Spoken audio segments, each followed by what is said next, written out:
পিঙ্কি চ্যানেলে তোমাদেরকে জানাই ওয়েলকাম। সকলে কেমন আছো জানিও, আর আমিও ভালো আছি। তো আমি আজকে দেখতে পাচ্ছ, আজকে আমি রেডি হয়ে রয়েছি এই কারণে আমি আজকে যাব শীতলা মায়ের পুজো দিতে, কারণ আমার ছেলের ফ্রক হয়েছিল তো সেরে গেছে। তো আজকে পুজো দেওয়ার ছিল 7 দিনের মাথায়, তো আজকে পুজো দিতে যাচ্ছি। আর এই যে আমি এখানে ভয়েস দিচ্ছিলাম, কিন্তু একটু প্রবলেমের জন্য আমাকে আলাদা করে একটু ভয়েস দিতে হয়েছে। তো এই যে আমি মন্দিরে বেরিয়ে পড়েছি। আর এই খালি থালা দেখছো, বাট আমি সব ওখানে গিয়ে কিনবো, এখান থেকে আমি কিছুই নিয়ে যাব না। তো এই যে মন্দিরে পৌঁছে গেছি কিনে কাটে নিয়ে একেবারে। তো এখনও পণ্ডিত মশাই আসেনি, তো সেই কারণে এখনও আমরা দাঁড়িয়ে রয়েছি, মানে অনেকক্ষণ ধরে। আমাদের বলেছিল 11টায় যেতে, তো আমরা 9টা 9টা 9:30টার মধ্যে পৌঁছে গেছিলাম। তো তারপর থেকে দাঁড়িয়েছিলাম, আমার হাতে দেখতে সব রয়েছে, কনফিউশন হচ্ছি আমি, কারণ ভাবছিলাম কখন পুজোটা দেবো, আর তার মধ্যে ভাবছি যে আমি কি নিয়েছি, কি ভুল করেছি, এইসবই ভাবছিলাম আমি। মানে যা যা আমাকে বলে দিয়েছিলো আমি সবই নিয়েছি, বাট ওটা কনফিউশনের ব্যাপার থাকে। তো এই যে বাড়ি ঢুকে পড়েছি আমি। তো তোমাদেরকে আমি পুজোর ব্লগটা দেখাতে পারিনি, কারণ ক্যামেরা ধরার কেউই ছিল না, তো ওই জন্য আমি দেখাতে পারিনি। তো ওই জন্য আমি এখন এই দেখো আমাকে চন্দ্রবিট্টু দিয়ে দিয়েছে, একটু শান্তি জল ছিটিয়ে দিয়েছিলো ছেলের গায়ে। আর আমি চলে আসছিলাম, চলে একা একা বক বক করছি। তো চলো আমি এবারে আরও যা যা কাজ আছে আমি করে নিই, পুজো তো দেওয়া শেষ।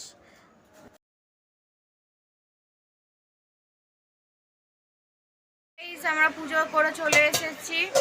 তো এই যে এবার আমি শাড়িটাকে ছাড়বো, তারপরে রান্না হবে। আজকে যেহেতু পুজো দিয়েছি, মাছের ঝোল ভাত করা হবে। তো যেই মাছটা খেতে হয় তো সেই মাছটা আমরা পাইনি, তো অন্য মাছ নিয়ে এসেছি, তো এটাই রান্না করব। তো চলো আগে এবারে একটু খাওয়া দাওয়া করে নিই, করে নিয়ে রান্নাবান্না স্টার্ট করে দিই। আমরা ব্রেকফাস্ট করতে বসে গেছি, কারণ সারাদিন উপোস ছিল। এই যে বাটার দিয়ে টোস্ট আর তোমার হচ্ছে চা করে নিয়েছি, খেয়েছি।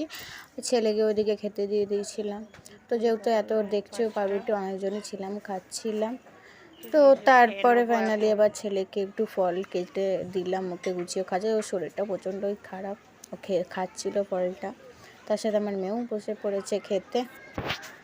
তো তারপরে এবারে দেখি রান্না কত দূর এগোলো। তো তোমরাও দেখতে থাকো কন্টিনিউ, স্কিপ না করে।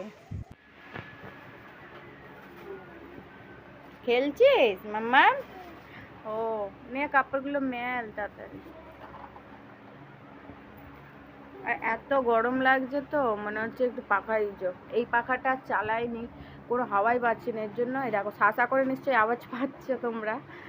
তো এই যে, তো চলো, আমি তো নিজের মুখই দেখতে পাচ্ছি না আয়নাতে, যেহেতু পর্দাটা করা। তো চলো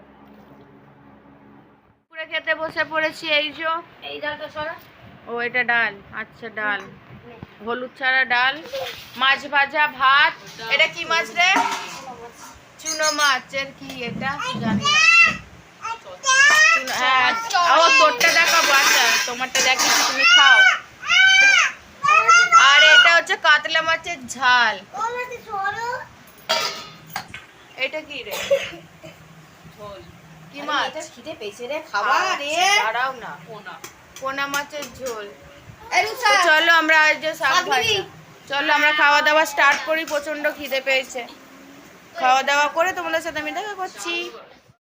তো এই সারাদিন খাওয়া দাওয়ার পর একটু ঘুমিয়ে পড়েছিলাম, রোজকার ব্যাপার এটা আমার, খাওয়া দাওয়া করে ঘুমিয়ে নিই। আর আজকে অনেক কাচাকুচি করেছিলাম, মানে পুজো দিয়ে এসে সব যত চাদর বিছনা বালিশের ওষার যত ছিল কাচাকুচি করে নিয়ে রোদে শুকোতে দিয়ে দিয়েছিলাম। তো তোমাদের দেখিয়েছিলে। তো তারপরে এই যে সন্ধ্যেবেলা ঘুম থেকে উঠেছি, উঠে নিয়ে আগে পুজো দিয়ে নিয়ে, আমি আর পুজোটা দিইনি, দিদির মেয়ে দিয়ে দিয়েছে পুজোটা দেওয়ার পর। তারপরে এই যে আমি সব নতুন করে আবার বালিশের ওষার বিছানার চাদর এসব লাগাচ্ছি, আর কার্টুন দেখছি একবার করে। তার কি করব, কিছু ভালো লাগছে না, আর মাথাটা বিশাল যন্ত্রণা করছে, শরীরটা ভালো লাগছে না। তার মধ্যে ওর বাবাও চলে আসবে, এখনও অবধি আমি চা করিনি, ও আসলেই বললাম ওকেই করতে। তো ওই করবে এসে। রাতের এদিকে রান্নাবান্নাও ওদিকে করছে ওরা, আর এদিকে আমি ঘরদোর একটু গুছাচ্ছি। কদিন ধর তো ঠিকঠাক কাচাকুচি কিছু করতে পারিনি, যেহেতু ছেলের পক্স ছিল, কাচাকুচি আমাদের মধ্যে করতে নেই।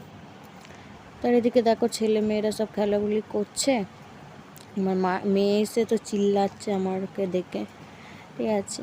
আর এই যে আমি একটু আয়নায় মুখ দেখছি, আমার খুব ভালো লাগে। আর আয়নাটাও নোংরা হয়েছে। তো চলো কন্টিনিউ দেখতে থাকতে। কখন দিয়ে বলছি মাথাটা ব্যথা করছে, রোজ তো আমি করেই দিই, এক ফোঁটা করে দিলে দেখি চা। এটা আবার চায়ের কালার হলো? হ্যাঁ, দুধ খাওয়াচ্ছ না চা খাওয়াচ্ছ? হ্যাঁ, এই ভালো করে করো, খুব মাথাটা বাবা যন্ত্রণা করছে, ভালো লাগছে না একটু। তো গাইস ওকে একটু চা করতে বলেছি, একটু চা খাবো। এখন কটা বাজে জানো? রাত 9টা বাজে। আমার চা খেতে ইচ্ছা করেছে, তো এখনো চা করছে। এইভাবেও না যে বরকে খাটাচ্ছি, আসল কথা ব্যাপারটা ওটা না, মাথা যন্ত্রণা করছে, কে করে দেবো, ওকেই তো করতে হবে। আর এদিকে দেখো রাতের ডিনার রেডি হয়ে গেছে। সরো সরো, দাঁড়াও দেখাচ্ছি। এই দেখো রুটি হয়ে গেছে। তো এই যে চিকেন কষা, রাতের ডিনার। এই দাঁড়া, এখন আমি কাজ করছি, একটু অল্প ভাত আছে আমি খাবো। আর কি আছে এটা? ওয়াও, আমার ছেলের আর মেয়ের মাংস এখানে, মানে নর্মালি এছাড়া। তো চলো, তো চলো চাটাই করে আমাকে দিয়ে আমি আসছি। এখানে শেষ করছি, প্রচণ্ড মাথাটা যন্ত্রণা করছে, আর আমার বুঝতেই পারছো আজকে অবস্থাটা মুখ দেখে। তো চলো, ভিডিওটা ভালো লেগে থাকলে অবশ্যই চ্যানেলটিকে সাবস্ক্রাইব করে দেবেন, আর একটা লাইক কমেন্ট। চলো টাটা, বাই বাই।